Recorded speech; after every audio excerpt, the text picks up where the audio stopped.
I tell you, because, you know, as we were talking, Marcus, back the last time, you know, I think what they were really doing, at least Vince Russo was trying to do, was push me out of my contract. Yeah. You know, I had a pretty decent contract down there at the WCW. They were bringing in some young guys. I know guys who weren't real happy doing jobs for me. I was kind of the old timer. And so they flew me up to Atlanta, the CNN Tower. So we go up there and sit down in the office, and they said, well, they're going to say, Duggan, we're going to turn you into the janitor on the WCW. And so they made me the janitor, and the whole janitor gimmick worked. It took off pretty good. We were doing the Saturday shows. Jimmy Hart was producing the shows. I want to say, I can't think of the guy's name, the Cuban guy. I worked with him a million times. We had a good little angle. I found the TV title in the trash. I would wear it to the ring upside down and backwards. The whole Saturday afternoon show, they had like a tenth of the budget of Thursday Thunder. We were doing better numbers than them, you know. But anyway, so again, I don't know if it's just I don't know what the real reason was, but they fly me back up to Atlanta, and they sent me down here. We're in the up in the CNN Tower. You know, you got to take a ride up in the tower. And the last time I was up in the tower with the Brian Knobs was on the elevator with me, right? And back then, Larry King gets on the elevator, and Knobs, he's like, Larry, how are your ratings? We're killing you, Larry. Knobs, leave Larry King alone, you know, geez. But anyway, this next time they fly me up, I go into the office, they're sitting in there, and they're like, Duggan, we're going to turn you against America.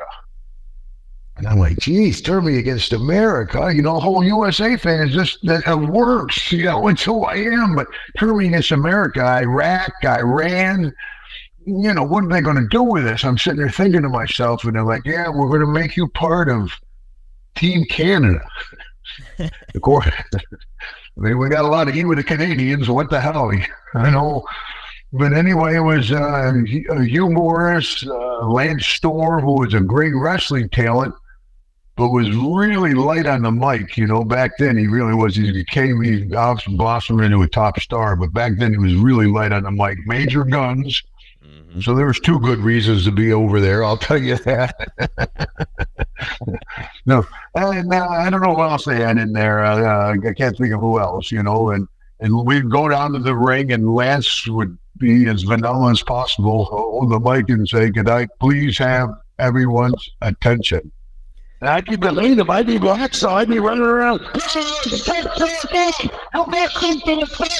You know, I'm doing the deal. You know, and they're like, the office called me back then, and they're like, Hacksaw, you know, can you tone your stuff down a little bit? We're trying to get Lance over. To tone my stuff down. I mean, tell that kid to tone his stuff up. What the hell are you talking about? This is the big leagues, you know? And over time, Lance, of course, did become a whole huge star and doing great and helping a lot of the young kids. But, and another good thing about it is when I'm down the road, when they finally made the final decision to go for it. And, of course, I have long hair and a beard pretty much my whole adult life. So I went to a barbershop.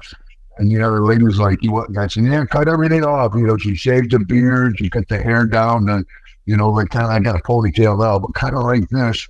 Mm-hmm. I'll put a suit on. You know, everybody's wearing sweats back then because you're on the road so much, you know. I got a suit, and I go in, I'm there early. I'm sitting in the dressing room, sitting there, you know. Everybody's coming, all the boys are coming. Nobody has a clue who the hell I am. I've got this picture, as a matter of fact. Yeah, I'm just sitting there and watching everybody. Yeah, there it is. Yeah, you know, and nobody's expecting it at all. And so they were all dressed, everybody's eyeballing me, and come to find out, they thought I was the commissioner. They thought I was a new commissioner. and I joke, I'd go, hey, how about that Duggan guy? See what they had to say about me, right? But I joke, and then I flew home. You know, my wife met me at the airport. We were living in Louisiana at the time, Pineville, Louisiana, a little small Alexandria airport. And I don't tell her nothing about my hair. I get off the plane, and she says, "Oh my gosh!" And she goes, "This is great. You look totally different." Hey, wait a minute. I said, put the red wig back on, honey. It's okay. Obviously, my wife's got a good sense of humor, Marcus. Man, let me say, going back through all these notes, it seemed like, maybe not the greatest creative for you, but like you were having a blast, and I could tell you were having a blast just like seeing all of the stuff on watching back clips on YouTube and whatnot. Like, I don't know, it kind of looks like you're having a lot of fun. Or is it just your natural charisma? You just make it look like fun. No, yeah, I really was. No, I wasn't happy at all. Of course, it also got me a trip to Australia. Me and Deborah, we went to Australia because they were just getting ready the company was just getting ready to go down there on a tour. Mm-hmm. And that was kind of a good angle. So they stuck me in, and we got a nice 2 weeks in Australia with it also. But no, I wasn't happy doing it at all.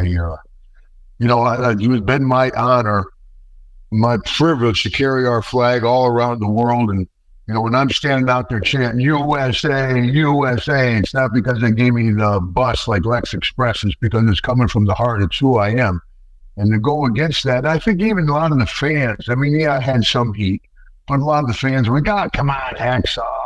And of course I choked because right after that decision, the company went under. Yeah, well, makes you wonder. Yeah, but that was just one of the many decisions. It's not rocket science. People, especially back then, they loved to cheer USA. Man, you put me against Russian, Iraqi, whoever. Man, we had the place rocking, and I think that's kind of missing nowadays. I think so too. Certainly that kind of passion is missing nowadays, and I don't know if it's the death of kayfabe that's done it or what the story is, but yeah. Well, who killed kayfabe, right, brother? Who's that? Me and the Sheik. Are you kidding? That's what the boys. Yeah, who killed kayfabe? Well, I got a little one that made my own bed there. We may have, but anyway, we may have to do an episode on that.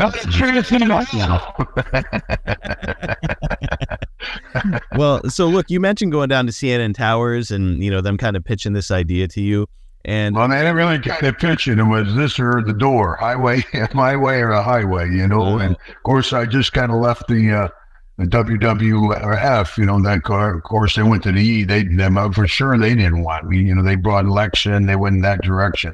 So I knew the writing was on the wall. I had done the indies before I found WCW, thanks to the Hulkster. He went down there and that opened the door. And so I was going to kind of go along with what they wanted. So when they bring this up to you, there's no resistance. You're just like, yep, I'll do it. No problem.